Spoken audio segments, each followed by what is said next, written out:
Hello manifestors. Let's get started.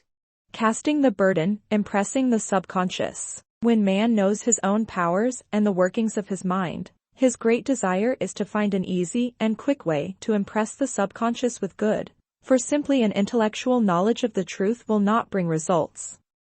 In my own case, I found the easiest way is in casting the burden.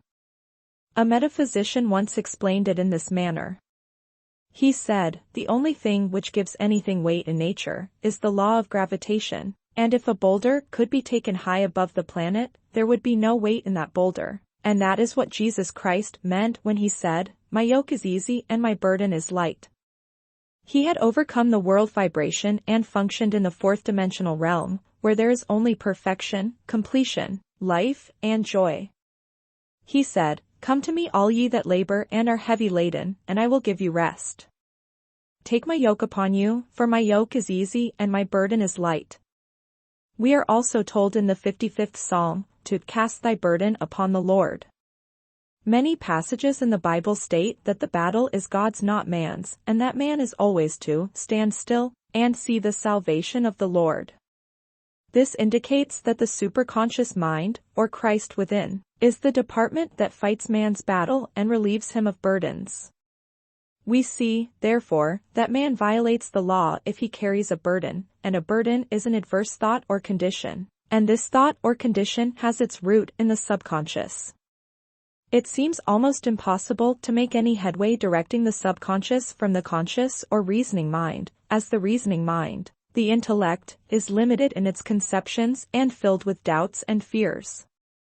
How scientific it then is, to cast the burden upon the superconscious mind, or Christ within, where it is dissolved into its native nothingness. I knew a woman, whose burden was resentment. She said, "I cast this burden of resentment on the Christ within, and I go free, to be loving, harmonious, and happy." The almighty superconscious flooded the subconscious with love, and her whole life was changed. For years, resentment had held her in a state of torment and imprisoned her soul, the subconscious mind.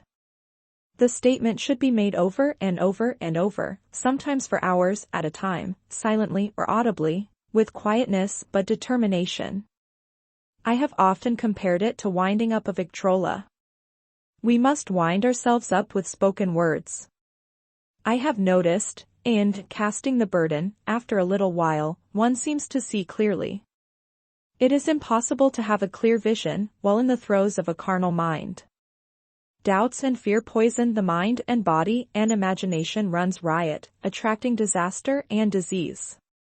In steadily repeating the affirmation, "I cast this burden on the Christ within, and go free," the vision then clears, and with it a feeling of relief.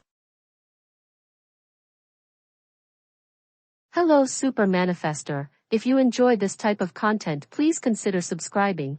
We always have free tools in the description box to help you with your manifesting needs. Thank you. Until next time.